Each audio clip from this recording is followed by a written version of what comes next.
মা, যদি আমি টিচারকে বলি আমি এটা বুঝতে পারিনি, তাহলে কি টিচার রাগ করবে?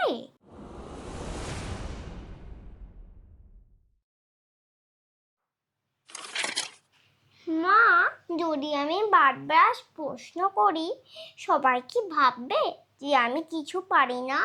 না সোনা, যে বারবার প্রশ্ন করে সেই একদিন বেশি শেখে। ভগবান শ্রীকৃষ্ণ গীতাতে বলেছেন, শেখার জন্য বিনয়, চেষ্টা আর প্রশ্ন খুব দরকার। আজকে মিঠাইয়ের গীতা ডায়েরিতে আমরা শিখব ভগবদ্গীতা চ্যাপ্টার 4 ভার্স 34 থেকে একটি সুন্দর লেসন। প্রশ্ন করাই শেখা শুরু। মানে মা, প্রশ্ন করলে আমি স্মার্ট হব? হ্যাঁ সোনা, প্রশ্ন করতে হবে তোমাকে নম্রভাবে, মন দিয়ে শুনতে হবে, আর তোমাকে শেখার জন্য এফোর্টও দিতে হবে।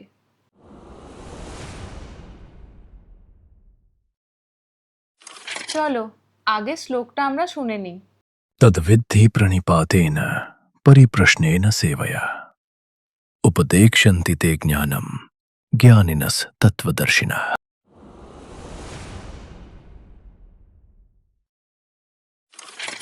মা, এটা একটু কঠিন, কিন্তু এটা সুন্দর লাগছে। ঠিক বলেছ, এখন আমরা একটু সহজ করে বুঝব। এই শ্লোকে বলা হয়েছে, যদি তুমি সত্যিই কিছু শিখতে চাও, যিনি জানেন তার কাছে যাও, তাকে তুমি সম্মান করো, আর তুমি নম্রভাবে তাকে প্রশ্ন করো, আর মন দিয়ে শেখার চেষ্টা করো, তাহলেই তিনি তোমাকে জ্ঞান দেবেন। মানে টিচার, মা বাবা, তাতেই দিদুন, মণিমা, তাদের কাছে জিজ্ঞেস করতে হবে? একদম ঠিক, শুধু জিজ্ঞেস করলেই হবে না, তাদের অ্যান্সার শুনে ফলো করতেও হবে।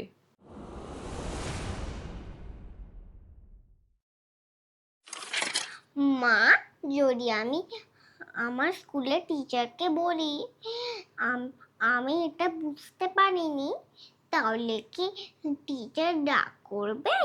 না সোনা, ভালো টিচার কখনো রাগ করেন না, বরং তিনি বুঝবেন তুমি সত্যি করেই কিছু শিখতে চাও। কিন্তু মা, যদি বন্ধুরা দেখে হাসে? মনে রাখবে, বন্ধুরা হাসতেই পারে, কিন্তু তোমার প্রশ্ন তোমাকে আরও বেটার করবে। যে আজ প্রশ্ন করে সে আজ কনফিডেন্ট হয়।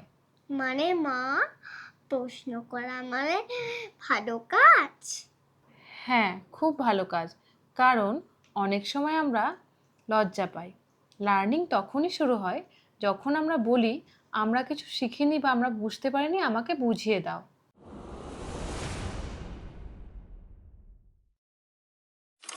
ধরো তুমি ড্রয়িং ক্লাসে একটা বাটারফ্লাই আঁকছো, টিচার বলে দিয়েছে তোমাকে যে বাটারফ্লাইয়ের দুই দিক ইকুয়াল হতে হবে, কিন্তু তুমি বুঝতে পারছো না কিভাবে তুমি ইকুয়াল করবে।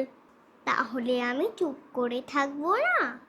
তুমি বলবে যে ম্যাম, আমি চেষ্টা করেছি, কিন্তু আমি বুঝতে পারছি না কিভাবে করতে হয়, আপনি কি আরেকবার দেখিয়ে দেবেন আমাকে? তারপর? তোমাকে টিচার দেখিয়ে দেবে, আর তুমি চেষ্টা করবে। প্রথমবার যদি ড্রয়িং পারফেক্ট নাও হয় কোনো সমস্যা নেই, কিন্তু এফোর্ট দিলে তোমার ড্রয়িং একদিন সুন্দর হবেই। মানে রেজাল্টের আগে এফোর্ট দরকার? এক্স্যাক্টলি, আর কোয়েশ্চেন করলে এফোর্ট আরও স্ট্রং হয়। মা, যদি আমি হোমওয়ার্কে আটকে যাই? তখনও একই রুল, রাগ করা নয়, কাঁদা নয়, বই বন্ধ করে দেওয়া নয়। প্রথমে তুমি মনটাকে শান্ত করবে, তারপর তুমি আমাকে বলবে, মা, এটা আমি বুঝতে পারিনি, আমাকে কি এটা একটু ছোট করে বুঝিয়ে দেবে প্লিজ?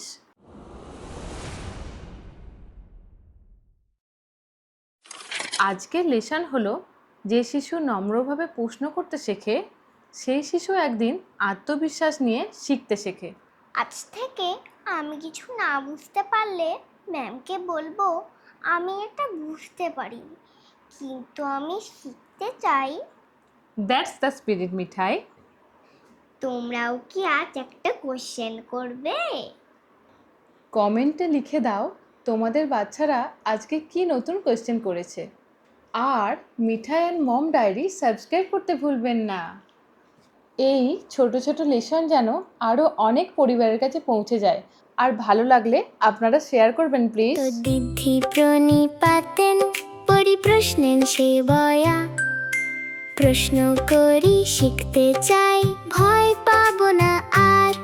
আমি বুঝিনি বললে মা খুলে যায় শেখার দ্বার। Ask, ask, learn and grow, গীতার আলো মনে রাখো, প্রশ্ন করলে জ্ঞান বাড়ে, ভালোবাসায় পথটা খোলে।